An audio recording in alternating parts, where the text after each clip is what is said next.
किसान यही कच्चा मोर्चा लगाएगा। ये नज़ारे सामने आ रहे हैं मध्य प्रदेश के हरदा के पास इंदौर नागपुर नेशनल हाईवे से, जहां पर किसानों ने बुधवार को चक्का जाम कर दिया। वो मूंग की 100% खरीदी समर्थन मूल्य यानी MSP पर कराने, खरीदी केंद्र बढ़ाने और खरीफ सीजन 2025 की पेंडिंग फसल बीमा के पैसों के भुगतान की मांग कर रहे हैं। दावा है कि करीब 5000 किसान हाईवे पर टेंट लगाकर धरने पर बैठे हैं और दिन भर में 20,000 से ज्यादा किसान जुटने वाले हैं। फिलहाल जो स्थिति बनी हुई है उससे ट्रैफिक पर बुरा असर पड़ रहा है। इंदौर और हरदा के बीच आने जाने वाले लोगों को खासी परेशानियों का सामना करना पड़ा। आंदोलन के मद्देनजर प्रशासन ने 500 पुलिस जवान तैनात किए हैं, जबकि किसान नेताओं ने जिले भर से 20,000 किसानों के जुटने का दावा किया है। प्रदर्शन के दौरान किसानों ने नेशनल हाईवे पर टेंट लगाकर धरना शुरू किया, लेकिन अधिकारियों ने सड़क पर टेंट लगाने से मना कर दिया। लिहाजा कुछ देर के लिए माहौल तनावपूर्ण हो गया। फिर SDM की समझाइश के बाद मामला शांत हुआ और किसान धरने पर बैठे रहे। किसान यूनियन की सरकार से मांग है कि ग्रीष्मकालीन मूंग की पूरी उपज की खरीदी MSP पर की जाए, जिले में खरीदी केंद्रों की संख्या बढ़ाई जाए और खरीफ सीजन 2025 की लंबित फसल बीमा का पैसा किसानों के खातों में जमा कराया जाए। किसानों ने सरकार पर वादा खिलाफी का आरोप लगाया और कहा कि इस बार सरकार केवल 25% मूंग की खरीदी कर रही है। पहले प्रति हेक्टेयर 10 से 12 क्विंटल तक खरीदी होती थी, जबकि अब उत्पादन बढ़ने के बावजूद खरीद सीमा घटाकर लगभग 3 क्विंटल प्रति हेक्टेयर कर दी गई है। सरकार ने किसानों को खेतों से सड़क पर बैठने को मजबूर कर दिया है। यदि हमारी मांगें नहीं मानी गई तो किसान आने वाले चुनाव में इसका जवाब जरूर देंगे। जब किसान सड़कों पर आंदोलन कर रहे हैं तब किसान कल्याण वर्ष का सरकारी दावा समझ से परे है।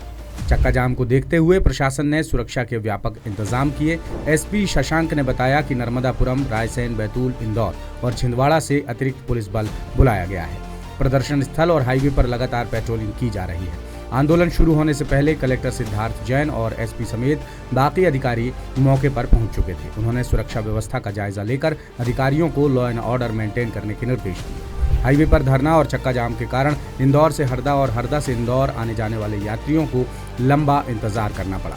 प्रशासन स्थिति सामान्य बनाए रखने और यातायात को नियंत्रित करने के प्रयासों में जुटा रहा। ग्रामीण क्षेत्रों से युवाओं के साथ साथ बुजुर्ग किसान भी चक्का जाम में शामिल हुए। इस दौरान किसानों ने धरना स्थल पर टेंट की छांव में बैठकर चौपड़ खेलकर टाइम पास किया।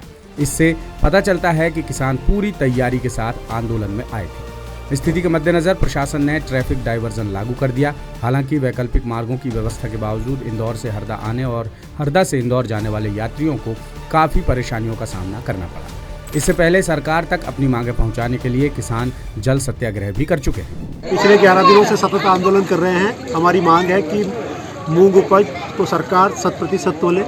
इसी को लेकर हम आज जल सत्याग्रह कर रहे हैं। अनेकों प्रकार से प्रतिदिन कुछ न कुछ आंदोलन में किया जाता है। इसके बाद भी अगर सरकार मूंग नहीं तोलती है तो और उग्र रूप दिया जाता है दादा। DAP और यूरिया भी नहीं मिल रहा है ई टोकन में, उसको लेके आपकी क्या आगे का प्लान? हाँ, बस वो तो सब दूर से निपटा रहे हैं किसानों को। किसानों से दुश्मनी कर रहे हैं तो अब किसान भी बताएंगे उनको 1 साल बाद। कृषि उप संचालक प्रकाश ठाकुर ने बताया कि हरदा जिले के 40,000 से ज्यादा किसानों ने समर्थन मूल्य पर मूंग की उपज बेचने के लिए पंजीयन कराया है। 1 से 15 जुलाई तक 839 किसानों से 733.9 मीट्रिक टन की खरीदी की जा चुकी है, जबकि 6020 किसानों ने स्लॉट बुक करा रखे हैं।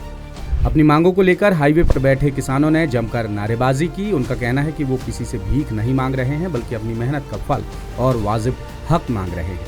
अब देखना ये होगा कि सरकार पर किसानों के प्रदर्शन का कोई असर होता है या नहीं और किसानों की मांगें मानी जाती हैं या नहीं। आप कुछ कहना चाहें तो बेझिझक कमेंट बॉक्स में लिख भेजिए।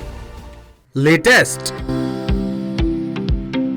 इन्वेस्टिगेटिव और इन डेप्थ खबरें देखने के लिए ज्वाइन कीजिए द सूत्र का व्हाट्सएप चैनल, सब्सक्राइब कीजिए YouTube चैनल, लाइक कीजिए Facebook पेज और पढ़ते रहिए www.daसूत्र.com।